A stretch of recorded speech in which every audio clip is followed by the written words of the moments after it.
नमस्कार, आप सभी का स्वागत है हमारे चैनल ITI अड्डा बाय ललित सर में। पेंटर जनरल थ्योरी के सॉल्व पेपर की सीरीज में आज है क्लास 5। आज हम देखेंगे SCBT सितंबर 2018 का सेमेस्टर सेकेंड का पेपर। आपकी स्क्रीन पर है क्वेश्चन नंबर 1। 2 इंच से मोटे पाइप को पकड़ने के लिए कौन सा रिंच प्रयोग करते हैं? Option A pipe wrench, option B chain pipe wrench, option C box wrench, option D समायोज्य रिंच। सो 48 इंच तक की जो भी पाइप होती हैं उसको पकड़ने के लिए आप यूज़ करते हैं पाइप रिंच का। 2 इंच से लेकर 48 इंच तक आप यूज़ करते हैं पाइप रिंच। उससे बड़े पाइप्स के लिए आप जाते हैं चेन पाइप रिंच के प्रयोग करने के लिए। Option A is correct. Question number 2।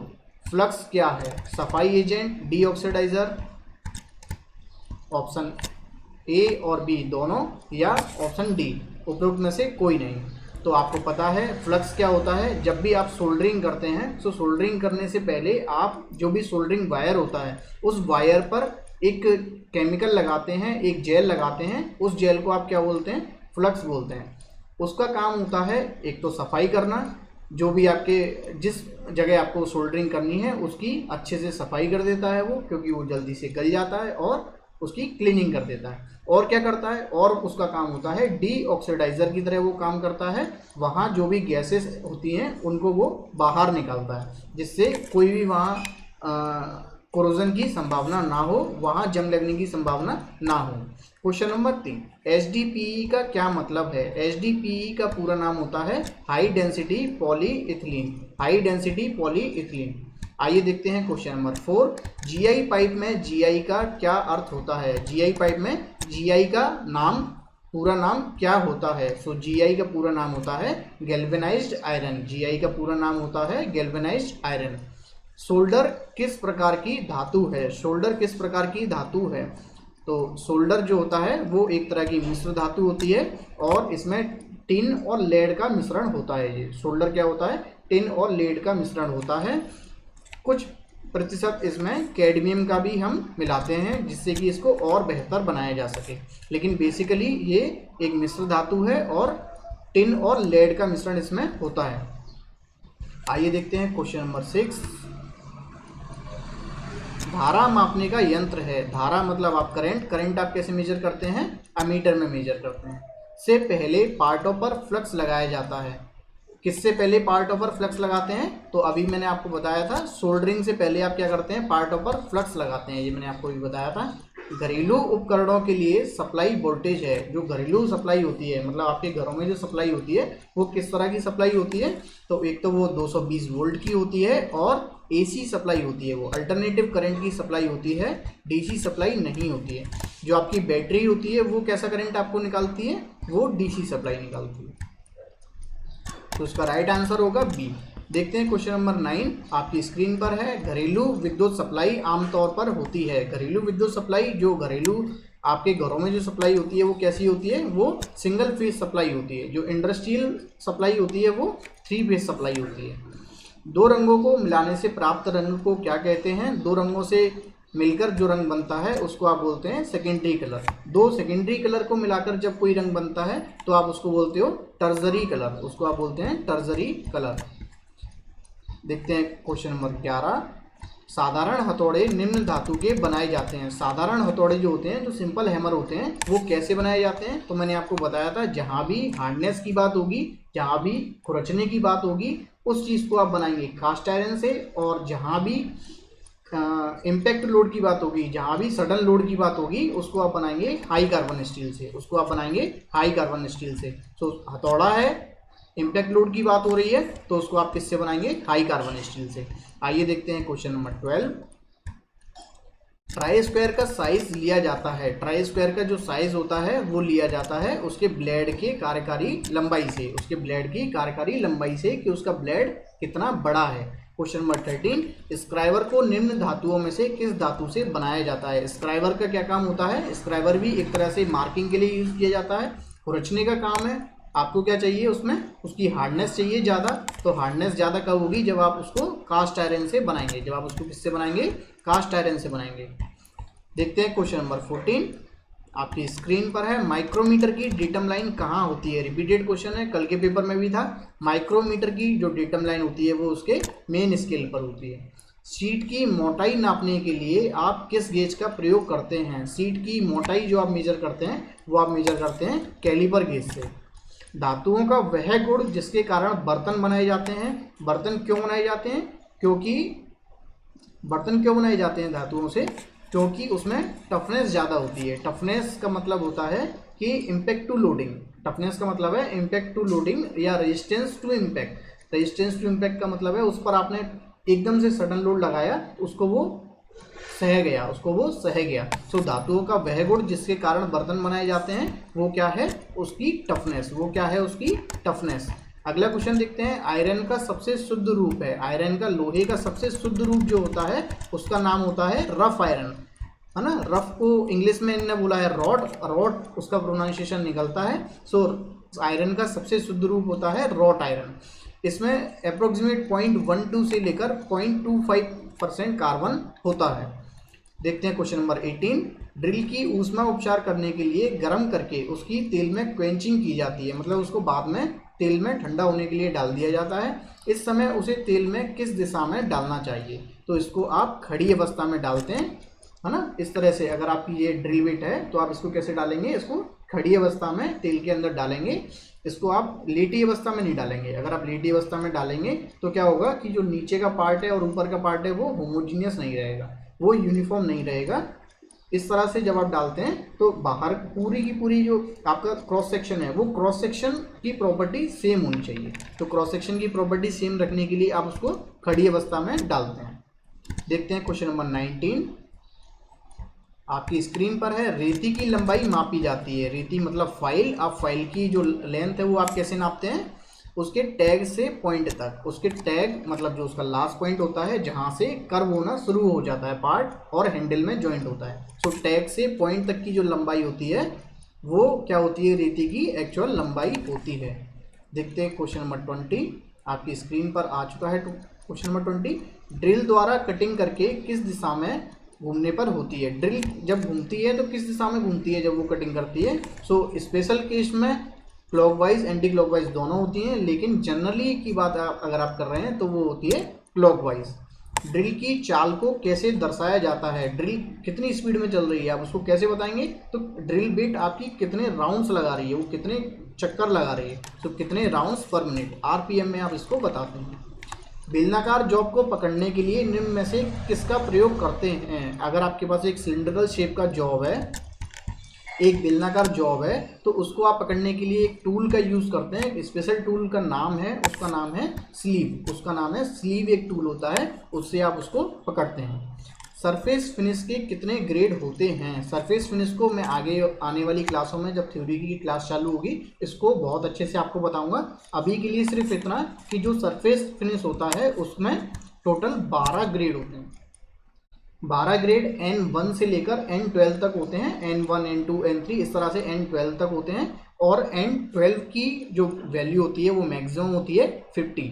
केवल अभी आपके लिए इतना आपके जो अभी तक आरआरबी के जो एग्जाम्स हुए हैं, ग्रुप डी के जो एग्जाम्स हुए हैं, पेंटर जनरल के जो लोको पायलट के एग्जाम्स में पूछा गया है उसमें सरफेस फिनिश के बारे में ये 3 क्वेश्चन पूछे हैं। कितने ग्रेड होते हैं और उनके नाम क्या होते हैं, जैसे N1, N2, N3, N50, N12 तक, और उसमें N12 की मैक्सिमम वैल्यू कितनी होती है? तो वो होती है 50। फाइन एब्रेसिव का ग्रेन साइज होता है, तो जो फाइन एब्रेसिव होता है उसका ग्रेन साइज होता है 180 to 250 माइक्रोमीटर। 180 to 250 micrometer. लोहे की चादर पर गैल्वेनाइजिंग प्रक्रिया के दौरान किस धातु की कोटिंग की जाती है? तो लोहे की धातु को जब आपको जंग से बचाना होता है उसके लिए आप क्या करते हैं? गैल्वेनाइजिंग करते हैं उसकी, और उस पर जिंक की कोटिंग चढ़ाते हैं। प्लेटों के किनारों तथा रिवेट के हैंड के किनारों को प्लेट की सतह से मिलाने के लिए किस टूल का प्रयोग किया जाता है? इस टूल का नाम होता है कॉकिंग टूल। कॉकिंग टूल से आप दो प्लेटों को के किनारों और रिवेट के जो हेड होता है उसको प्लेट की सतह से आप एकदम मिला देते हैं, एकदम से मिला देते हैं। चलिए देखते हैं क्वेश्चन नंबर 27 आपकी स्क्रीन पर है। क्वेश्चन नंबर 27, शीट की कटाई के लिए निम्न में से किस औजार का प्रयोग किया जाता है? तो आपको पता है छेनी क्या होती है, छेनी तो रफिंग करने के लिए होती है। फाइल आपको पता है रेती किस लिए होती है, सॉरी छेनी जो होती है वो किस लिए होती है, उसको काटने के लिए होती है, छेद करने के लिए होती है। फाइल जो होती है वो किस लिए होती है, उसको रफ करने के लिए, उसको छीलने के लिए। स्निप आपको पता ही है, तो इसका राइट आंसर होगा हेक्सा। आप हेक्सा का यूज़ करते हैं उसकी शीट की कटाई करने के लिए। मृदु इस्पात की नरम शीट को कहते हैं, मृदु इस्पात की क्या है, एक नरम शीट है, एक सॉफ्ट शीट है, उसको आप क्या बोलते हैं? सो उसका नाम है ब्लैक आयरन शीट भी आप उसको बोलते हैं। अगर आपके पास सॉफ्ट आयरन की कोई शीट है उसको आप क्या बोलते हैं? ब्लैक आयरन शीट भी बोलते हैं। क्वेश्चन नंबर 29 देखते हैं। एंगल की सबसे छोटी इकाई है, एक रेडियन में होते हैं 57 डिग्री, डिग्री से छोटा होता है मिनट, और मिनट से छोटा होता है सेकंड। एक डिग्री में 60 मिनट और एक मिनट में 60 सेकंड। सो एंगल की सबसे छोटी इकाई जो इनमें से दी है वो है सेकंड। निम्न में से किस यंत्र की दोनों भुजाएं एक समान नहीं होती? सो जेनी कैलीपर होता है, उसकी दोनों भुजाएं समान नहीं होती। ये जनरली थिकनेस को मेजर करने के लिए यूज की जाती है। इस तरह का पार्ट होता है इसमें, एक इस तरह का, और ये एक कर्व शेप में भी हो सकता है या छोटा हो सकता है। फ्लक्स एक है, देखिए एक ही पेपर में सेम क्वेश्चन दो बार पूछा जा रहा है। सो फ्लक्स क्या है? एक सफाई एजेंट या डीऑक्सीडाइजर, सफाई एजेंट या डीऑक्सीडाइजर। हर पेपर में ये क्वेश्चन कॉमन होता है, ज़्यादातर आता ही है ये क्वेश्चन। फ्लक्स क्या है, फ्लक्स के बारे में आपसे पूछता है। सो फ्लक्स क्या है? एक ए और बी दोनों। मल्टी कंपोनेंट पेंट को कैसे ड्राई करेंगे? सो मल्टी कंपोनेंट पेंट, उसमें अलग अलग तरह के कंपोनेंट्स हैं, तो उसका ऑक्साइडेशन करेंगे। उसका क्या करेंगे? ऑक्साइडेशन करेंगे। कोटिंग किए गए पदार्थ की लिफ्टिंग कहलाती है। कोटिंग किए गए पदार्थ को जब आप उठाते हैं तो उसको उठाने को आप क्या बोलते हैं? उसकी लिफ्टिंग बोलते हैं। ज़्यादा जिंक सिलिकेट का प्रयोग करने से कौन सा दोष हो जाता है? अगर आपने ज़्यादा जिंक सिलिकेट आपने आपके पेंट में यूज़ कर लिया है तो जो दोष हो जाता है उसका नाम है मड क्रैकिंग। ये सारे डिफेक्ट्स के बारे में देखो, एक क्वेश्चन आप देख रहे हैं हर पेपर में डिफेक्ट्स के बारे में आपसे क्वेश्चन पूछ ही रहा है, तो एक डिफेक्ट्स की अलग से क्लास आपको मिलेगी। उसमें मैं सारे तरह के डिफेक्ट्स, करीब 10 तरह के डिफेक्ट्स होते हैं, वो सारे डिफेक्ट्स उसमें मैं आपको एक्सप्लेन करूँगा। 100% रिलेटिव ह्यूमिडिटी, 100% रिलेटिव ह्यूमिडिटी मतलब होती है आर्द्रता, मतलब वायु में कितनी नमी है। जैसे अभी आप देख रहे हैं कितनी ह्यूमिडिटी हो रखी है ना। होने पर निम्न में से किसे प्रयोग करते हैं? इपॉक्सी, सीपी, पॉलीयूरेथीन या zinc rich epoxy. So zinc rich epoxy का आप यूज़ करते हैं जिसमें जिंक ज़्यादा हो। अगला क्वेश्चन देखते हैं, क्वेश्चन नंबर 36 आपकी स्क्रीन पर लेके आते हैं। चलिए क्वेश्चन नंबर 36 देखते हैं। पेंट की लगभग विस्कोसिटी है, पेंट की अप्रोक्सीमेट विस्कोसिटी कितनी होती है? 1, 2.4, 1 स्ट्रोक या 12 ग्राम पर सेंटीमीटर। सो इसका राइट आंसर देखिए इस क्वेश्चन में नहीं दिया, मैं आपको बता देता हूँ। 1 सेंटी पॉइंट लेकिन इसमें आंसर दिया है, लेकिन जो राइट आंसर होता है वो होता है 100 CPS, मतलब 100 सेंटी पॉइंट्स, 100 सेंटी पॉइंट्स। तो इसका राइट आंसर आपको याद रखना है। इसमें पेपर में इसका राइट आंसर नहीं दिया, 100 CPS इसका राइट आंसर है। काफ़ी सारे पेपर्स में ये बार बार पूछा जाता है। पेंट क्या है? सो पेंट क्या है? एक सॉल्यूशन है, एक विलेन है। निम्न में से कौन पिगमेंट नहीं है? इसमें से पिगमेंट कौन सा नहीं है? कोल तार, सिलिकॉन, रेड लेड या उपरोक्त में से कोई नहीं। सो इसका राइट आंसर होगा डी। ये सारे ही क्या हैं? पिगमेंट हैं। कोल तार ब्लैक कलर के लिए यूज़ करते हैं, सिलिकॉन से आप ग्रीन कलर बना सकते हैं, रेड लेड से आप लाल कलर बना सकते हैं। क्वेश्चन नंबर 39 आपकी स्क्रीन पर है। निम्न में से कौन सा पेंट हेतु प्रयोग नहीं किया जाता है? निम्न में से कौन सा पीले रंग के पेंट हेतु प्रयोग नहीं किया जाता? पीला रंग इसमें से किससे नहीं बनता? तो आपको पता है जो आयरन होता है वो किस लिए यूज़ करते हैं आप? रेड कलर के लिए। आपने सुना होगा प्राइमर बनता है रेड ऑक्साइड से। तो लोहा जो होता है उसको यूज़ करते हैं रेड कलर के लिए। बाकी क्रोमियम, कोबाल्ट, कैल्शियम, इस ग्रुप के सारे एलिमेंट्स से आप येलो कलर के लिए यूज़ कर सकते हैं। कॉकिंग किस कारण से होता है? देखिए एक और पेंट डिफेक्ट का एक और क्वेश्चन है, कॉकिंग। सो कॉकिंग जो होता है वो वेदरिंग एक्शन की वजह से होता है, मौसम की वजह से होता है। 1 इंच में कितने सूत होते हैं? कल के पेपर में भी सेम क्वेश्चन था, 1 इंच में कितने सूत होते हैं? 1 इंच में 8 सूत होते हैं। देखिए अगर आप मेरी इस सीरीज़ के सारे पेपर्स लगा लेंगे, सारे क्वेश्चंस कर लेंगे, तो आपको कम से कम 10 क्वेश्चन 50 में से कॉमन मिलेंगे। आपको लगेगा कि 10 क्वेश्चन हर पेपर में सेम आ रहे हैं, और वो 10 क्वेश्चन ही आपको आपके पेपर में पास करवाएंगे, आपको आपके पेपर में आपकी सीट रिजर्व करवाएंगे। आपकी सीट आपको तभी मिलेगी जब आप ऐसे क्वेश्चंस को सही कर देंगे। निम्न में से किस गुण के कारण की मशीन पार्ट को तुरंत बदला जा सकता है? कोई मशीन है, उसमें कोई पार्ट खराब हो गया, आप उसको तुरंत चेंज कर पा रहे हैं, ऐसा क्यों? क्योंकि उसमें इंटरचेंजेबिलिटी है, क्योंकि उसमें इंटरचेंजेबिलिटी है, मतलब आप उसके किसी भी पार्ट को चेंज आसानी से कर पा रहे हैं, आसानी से आप उसको चेंज कर सकते हैं। ये मशीन की प्रॉपर्टी है इंटरचेंजेबिलिटी। हेक्सा फ्रेम में ब्लेड को लगाते समय ब्लेड के दांतों का झुकाव किस ओर होना चाहिए?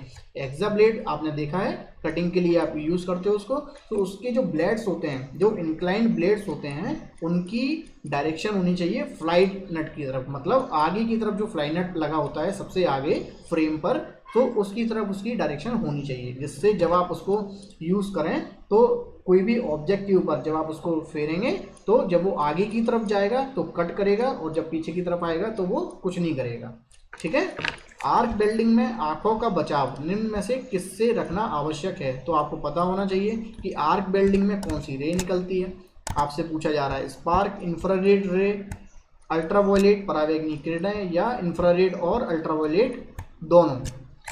तो आपने देखा होगा जो लोग वेल्डिंग करते हैं वो अपने आंखों में एक चश्मा लगाते हैं, एक कवर करके रखते हैं अपने फेस को। तो वो क्यों करते हैं? क्योंकि जब वो वेल्डिंग करते हैं, जब वो आर्क वेल्डिंग करते हैं तो उसमें से कुछ किरणें निकलती हैं, और वो कौन सी किरणें निकलती हैं? तो इनिशियल फेज पर तो इंफ्रारेड किरणें निकलती हैं, लेकिन जब वो थोड़ा ज़्यादा गर्म हीट हो जाती है, थोड़ा ज़्यादा गर्म हो जाता है, तो उसमें परावैंगनी किरणें भी निकलती हैं।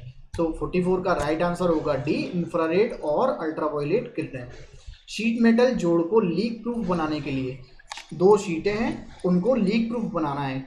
लीक प्रूफ बनाने के लिए क्या करते हैं? Soldering, brazing, welding or gas welding. So soldering एक प्रक्रिया है जिसमें क्या किया जाता है, उसको चिपका दिया जाता है। शोल्डरिंग के बाद उसमें ब्रेजिंग की जाती है।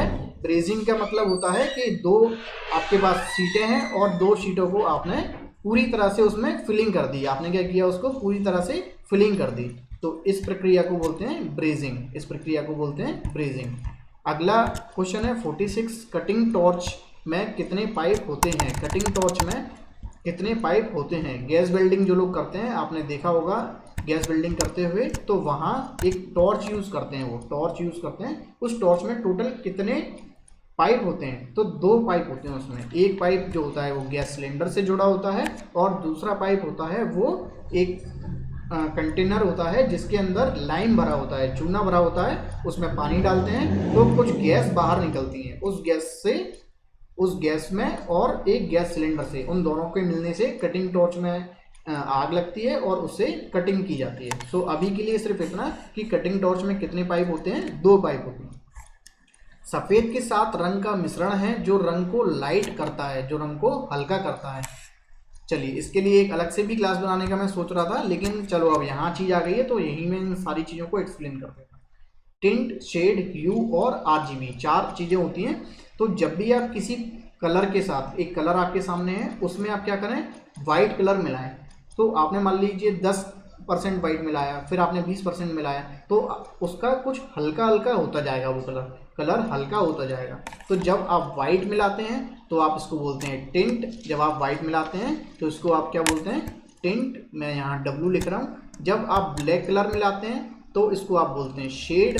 जब आप ग्रे कलर मिलाते हैं तो आप इसको बोलते हैं ह्यू। और आरजीबी क्या होता है? आरजीबी होता है red, green, blue, balance. Red, green, blue balance होता है, एक नंबर होता है आरजीबी नंबर, जिससे आप किसी कलर को डिफाइन करते हैं। ठीक है। हेक्सा नहीं होता ये आप सोचें हेक्सा नंबर में होता है, हेक्सा नंबर वाला नहीं होता, ये एक अलग आरजीबी, एक अलग तरीका है जिसमें आप कलर को डिफाइन करते हैं।